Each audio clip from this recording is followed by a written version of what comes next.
An amazing book, Bless Your Hearts by Charlotte Endorf, and she has with her today Ann Perlinger and Gary Gifford, all to talk about this wonderful book. Charlotte was telling me it took you about 2 years to write. What was your inspiration? Why did you want to write a book about the canteen?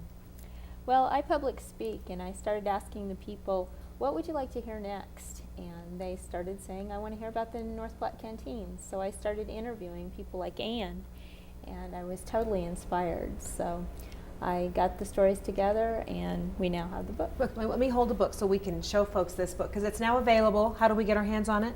Here in North Platte, you can get your hands on it 3 ways. You can go to the fort, you could go to A to Z bookstore, or you could go to the museum. All right, so that there's easy ways to get your hands on this book. Ann, you volunteered? You had to be young, girl. Well, I was 9 years old, but I went with my mom, and it was Paxton's Day to go. What do you remember? Oh, all the people. I had never seen so many service people, had never seen any service people actually. And they just swarmed in, and it was just amazing. It had to have been chaotic. Pardon me? Was it chaotic when they would come off You the know, trains? yeah, in a way, but it was exciting. It was just exciting to see them all, and they couldn't believe everything was free. They'd say, how much is it? And I'd say, free. Really?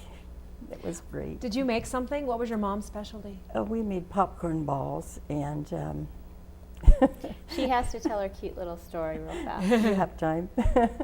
I made popcorn balls, and then I just had heard that you could put your name inside and your address, so I did that.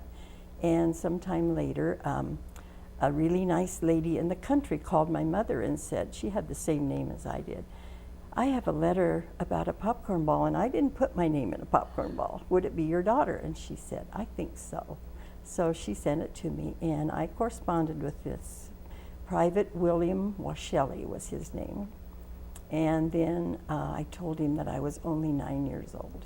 He said, that's just fine. I appreciate the popcorn ball. That's really sweet. But then he did send me a Christmas card, and I still have that card Oh, in my that's neat. scrapbook. That's neat. Gary, you have an uncle that you're representing today. Yes, my Uncle Paul Kerr, and he joined the Navy in 1936.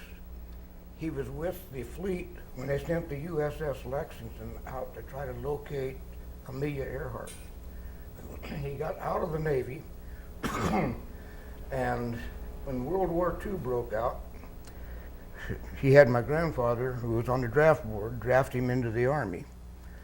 And when they asked for volunteers for paratroops, he stood up. He was one of the very first U.S. paratroops. Wow. And they jumped into northern France, and he was at the Battle of the Bulge. And their unit was destroyed at the Battle of the Bulge. And then he was transferred into the 101st Airborne. Wow. What a neat. But Charlotte, stories like that all in your book. Yes, they All, are. all in your book. All right, so A to Z Books, Fort Cody, and the Lincoln County Historical Museum. Yes, and these people are passing away at a rate of 1,000 per day. As this book was published, 3 of the people passed away, and Gary's uncle was one of them. And he was one of them that says, you have to keep this history alive, and this is one of the ways that we can do that. Get the book. What a great Memorial Day story.